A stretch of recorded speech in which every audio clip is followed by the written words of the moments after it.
ஆக்சுவலாக இது வந்து மணல், கொக்கோபீட், செம்மண். இது தோட்ட மண், பியூர் மண். இதில் வந்து கல்லெல்லாம் எதுவுமே இருக்காது.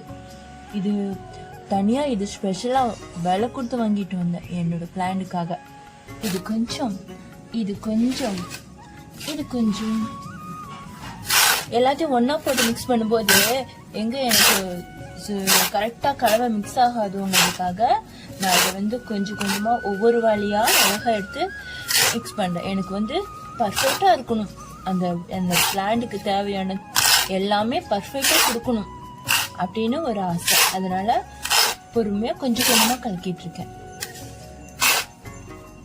உங்களால் எல்லாத்தையும் ஒன்றா போட்டு கலக்க முடியுமா? அது உங்களுக்கு சாமர்த்தியம்.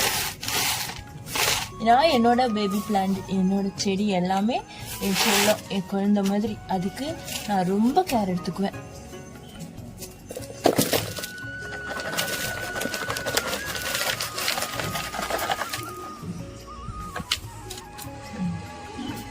சரி, இதில் நான் வந்து ஸ்பைடர் பிளான்ட் நிறைய முளைச்சிருக்கு, பேபி ஸ்பைடர் நிறைய முளைச்சிருக்கு. அதெல்லாம் எடுத்து நம்ம இதில் நட்டு வைக்கிறதுக்காக பிளான் பண்ணியிருக்கேன். இது எப்படி அரேஞ்ச் பண்ணியிருக்கேன்னா உங்களுக்கு தெரியுதா? ஆக்சுவலாக ஒரே ஒரு பெரிய ரோ, அதை டபுளாக திருப்பினோம்னா 4 கூட நமக்கு கிடைக்கும். அதில் அங்கங்கே கார்னரில் முடிச்சு போட்டோம்னா போதும். அதில் ஹோல்ஸ் போட்டுவிட்டு அப்படியே அட்டாச் பண்ணியிருக்கோம். உங்களுக்கு புரியுதா? கொஞ்சம் நல்லா கவனிச்சு பார்த்தீங்கன்னா புரியும். ஹோல்ஸ் போட்டுருக்கு. கரெக்டாக ஸ்கெட்ச் போட்டு ஹோல்ஸ் பண்ணணும். 4 பக்கமும் 24 இன்ச்சு ரவுண்டு வந்துச்சு. 28 இன்ச்சு வந்துச்சு ரவுண்டு. 7 இன்ச்சுக்கு நான் டிக் பண்ணி கரெக்டாக ஹோல்ஸ் பண்ணிட்டு போட்டு இது பண்ணியிருக்கேன். இப்படி பண்ணாதான் இந்த பாயிண்ட் கரெக்டாக போய் நமக்கு உட்காரும். அப்புறம் இது வந்து உங்களுக்கு ஏதாவது எச்சு கம்மியாக ஃபீல் ஆச்சுன்னா நான் வந்து இந்த லென்த் இருக்கு இல்லையா, இந்த லென்த் வந்து கரெக்டாக 10 இன்ச்சு லென்த்து கார்னர் அளவு எடுத்து தான் முடிச்சு போட்டுவிட்டேன். அப்படி முடிச்சு போடும்போது தான் நமக்கு பாயிண்ட் கரெக்டாக போய் உட்காரும். உங்களுக்கு ஃபினிஷ் ஆனதுக்கப்புறம் ஏதாவது உங்கள் எச்சு கம்மி ஏதாவது இருந்துச்சுன்னா அந்த முடிச்சு மட்டும் கொஞ்சம் அது பாயிண்ட் தகுந்த மாதிரி கொஞ்சம் நவுத்தி விட்டோம்னா அது அழகாக அதே மாதிரி பாயிண்ட்ல போய் உட்காந்துக்கும். இது நமக்கு லைலான் கயிறு தான், அது ஈஸியாக நம்ம சொன்னபடி கேட்கும். முடிச்சு அசால்ட்டாக வைக்க முடியும். ஓகே, ஸ்டாண்ட் பண்ணதுக்கப்புறம் பாயிண்ட் கரெக்டாக இருக்கான்னு நம்ம அட்ஜஸ்ட்மெண்ட் அழகாக பண்ணிக்கலாம். பர்ஃபெக்டாக இருக்கும். ஈஸியாக இதை ஒர்க் இந்த மாதிரி டிசைன்ஸ் நம்ம பண்ண முடியும்.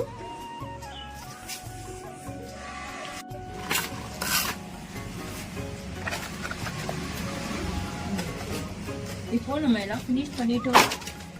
போதுமான அளவுக்கு இந்த மாதிரி வாளி கவனிச்சிங்களா? இது அப்படியே வாப்பாடு படர்ந்து இருக்குல்ல. இப்படி இருக்கும்போது நம்ம ஸ்பைடர் பிளான்ட்டுக்கு ரொம்ப ஹெல்ப்ஃபுல்லாக இருக்கும். அது அப்படியே படர்ந்து இப்படி தொங்கி நிற்கும்போது இது ஒரு ஸ்டாண்டாக அதுக்கு யூஸ் ஆகும். அதுக்காக நான் இந்த மாதிரி வாளி தேர்ந்தெடுத்தேன். இது சப்போர்ட்டுக்கு அந்த பிளான்டோட ஸ்பைடர் பிளான்டோட சப்போர்ட்டுக்காக தான் இந்த வாப்பாட்டை நம்ம யூஸ் பண்ண போகிறோம். மண்ணுன்னா நமக்கு இந்த அளவு போதும். ஓகேவா? இல்லைன்னா எல்லாம் ரொம்ப கஷ்டப்பட்டு தூங்கிட்டு இருக்கோம். இதுனா ஒரு பெஞ்ச் மாதிரி அதுக்கு ஒரு ஃபார்ம் உருவாகும் இல்லை, அதுக்காக. சரி, நம்ம மண் ஃபினிஷ் பண்ணிட்டோம். இப்போ பிளான் போய் பார்க்கலாமா? வாங்க.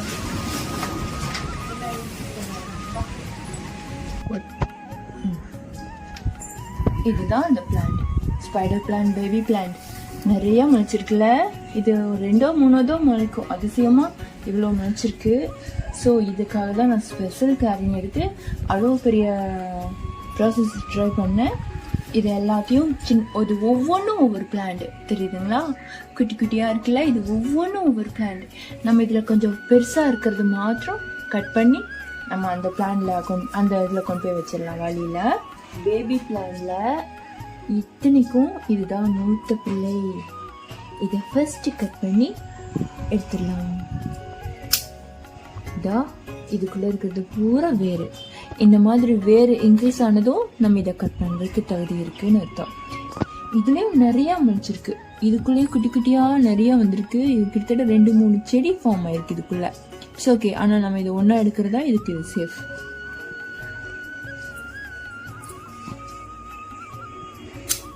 இதுலேயும் வேறு இருக்கு. இந்த மாதிரி வேர் இருக்கிறது எல்லாம் நம்ம கட் பண்ணலாம். நம்ம இந்த மாதிரி ஃப்ளவர் பாட் அரேஞ்ச் பண்ணதுல ஒரு குட் நியூஸ் என்னன்னா, ஃபர்ஸ்ட் வாளியில நம்ம தண்ணி ஊற்றினாலே போதும், எல்லா வாளிலையும் அப்படியே 1 by 1 ஃபார்ம் ஆகும். ஒரு வாளியில தண்ணி ஊற்றினாலே அதுல இருக்கிறதுல ஸ்டெப் அண்ட் ஸ்டெப்பா எல்லா வாளிக்கும் வரும். ஏன்னா நம்ம கீழே ஹோல்ட் பண்ணியிருக்கோம். வடிகால் வசதி ரொம்ப இம்பார்ட்டன்ட். ஒவ்வொரு பிளான்ட்டுக்கும் வடிகால் வசதி இம்பார்ட்டன்ட். ஒன்ல நம்ம ஆட் பண்ணாலே ஆட்டோமேட்டிக்கா எல்லா பிளான்ட்டுக்கும் தண்ணி போயிடும். வெறும் 1 கப் தண்ணியில இவ்வளவு பிளான்ட்டுக்கும் நம்ம தண்ணி கொடுக்க முடியும். அது மட்டும் இல்ல, நமக்கு இடமும் இவ்வளோ பிளான்ட் ஒரே இடத்துல வைக்க முடியும். நம்ம அதிக இடமும் தேவையில்லை. ஸோ அதனால எனக்கு இந்த மாதிரி உருவாக்குறது ரொம்பவே பிடிக்கும்.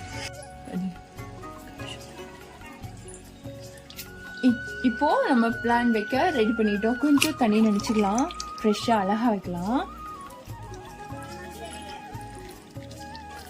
எல்லாத்தையும் கொஞ்சம் தண்ணி நினைச்சு அழகா வச்சுக்கலாம்.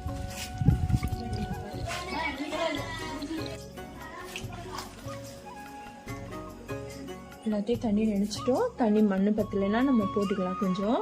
ஏன்னா தண்ணி ஆட் பண்ணும்போது கொஞ்சம் வத்த வாய்ப்பு இருக்கு. அப்புறம் இதுக்கு ரெகுலரா தண்ணி கொடுத்துட்டு வாங்க. அப்புறம் நம்ம வெஜிடபிள்ஸ் எல்லாம் நறுக்கி தோலெல்லாம் கட் பண்ணி போடுவோம் இல்லையா, அதெல்லாம் எப்பவுமே ஒரு ஸ்டோரேஜ் பாக்ஸில் போட்டு வச்சுக்கோங்க. அதில் லைட்டாக அப்பப்போ டெய்லியும் கொட்டி அதில் கொஞ்சம் மேலாப்பில் மண்ணு தூவி வச்சிருங்க.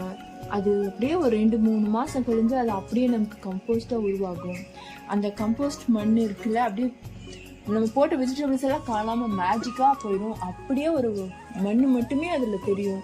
அந்த மண் தான் இதோட கம்போஸ்ட். இதுக்கு இந்த செடி எல்லா செடிக்கும் நீங்கள் அந்த கம்போஸ்ட் கொடுத்துட்டு வாங்க.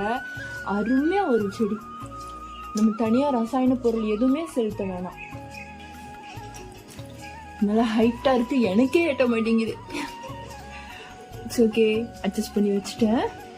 ஓகேவா? நெக்ஸ்ட்டு கீழே வருவோம். இன்னும் 2-3 இருக்கா? ஓகே. இப்போ தண்ணி அப்படியே கீழ் பாக்ஸுக்கு வந்துருச்சு. கொஞ்சம் கிராஸாக இருக்குல்ல. இட்ஸ் ஓகே, மேலே நல்லா நவுந்துருச்சு போல வெயிட்டுக்கு. கொஞ்சம் நம்ம அட்ஜஸ்ட் பண்ணிக்கலாம் ஈஸியாக. நம்ம அங்கே ஒரு இடத்துல செட் பண்ணும்போது அது ஆட்டோமேட்டிக்காக சென்டரில் கொஞ்சம் பெருசாகவே வைப்போம். எஸ்,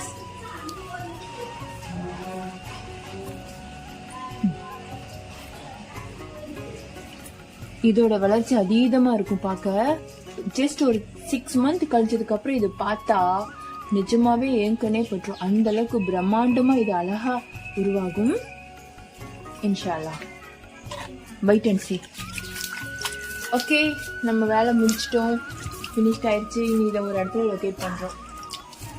சரியான ஒரு இடத்துல லொக்கேட் பண்றோம். இதுக்கு வெயில் இல்லைனாலும் நல்லதுதான். வெயில் நிழலா இருக்கணும், பட் காத்தோட்டம் கிடைக்கணும்.